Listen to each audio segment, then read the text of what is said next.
Ndabaramukije inshuti bagenzi mwese mwe kumadukurikira kumbonesha kure heritage muri kumwe na mwene so Landry Bukuru nkaba nifuza ko dusangira uno munsi cyumviro cy'uyu munsi naco kaba cerekeye kugira ingeso nziza.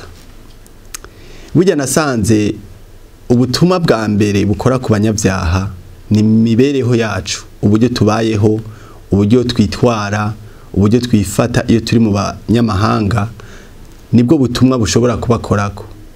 Mene majambo ubuzima ubayeho nk'umukristo hajya ukorera hajya wiga n'ubutumwa bwigendera.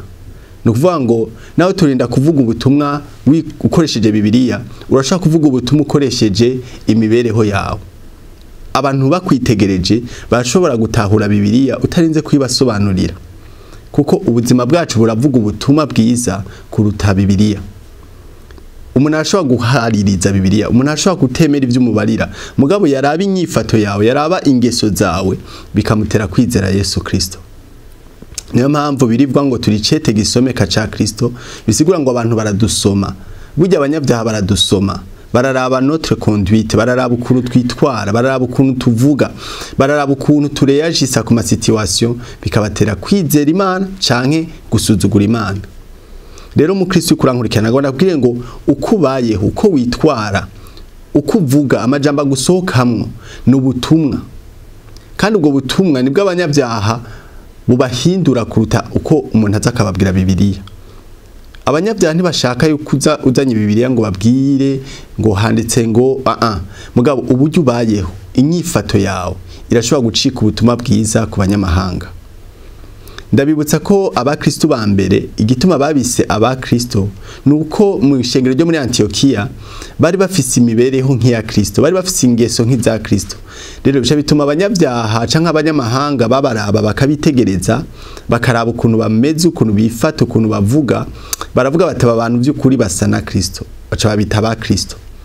Rero birashoboka ko abantu bamenya ko kijijwe utarinze kuvuga. Nukuvuga ngo uko witwara, uko umeze, uko ubayeho bigatuma abantu bamenya bati uyu muntu ni wa Kristo. Reka dusome muri Petero wa mbere igice ca 2 umurongo wa 12.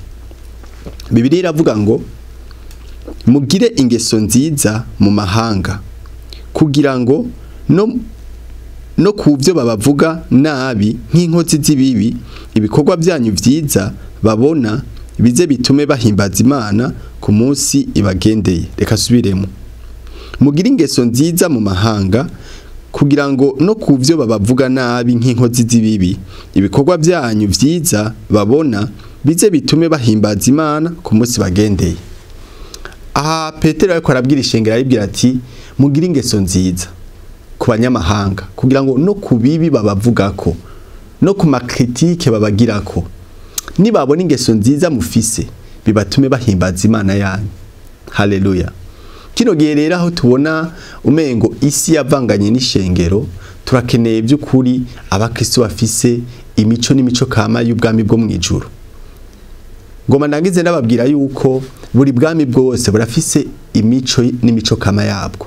Umunyamerika uburyo yitwara biratandukanye n'uburyo umukongomani yitwara. Umukongomani uburyo yitwara biratandukanye n'uburyo umurundi yitwara, kuko igihugu cyose kirafise imico yacu. Natwe iwacu ni mwijuru, niho dukomoka, niho ubwami bwacu buri.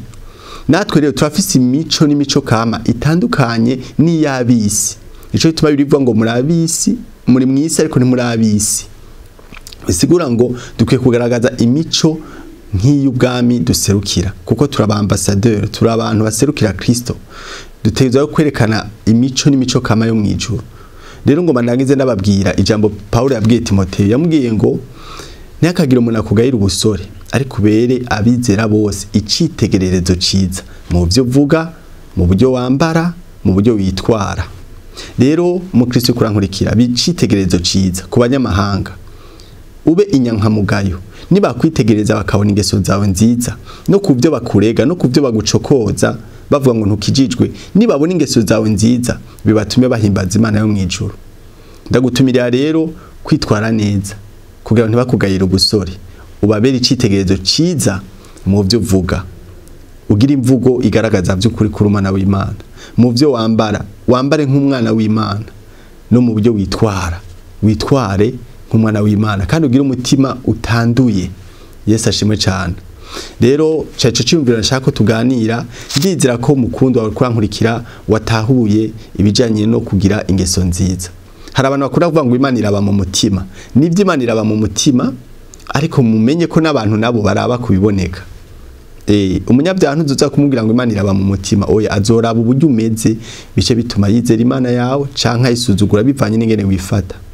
Rero ntubere abanyamahanga igitsitaza, ahubwo babere novuga icitegererezo gituma bamenya Kristo wakiriye.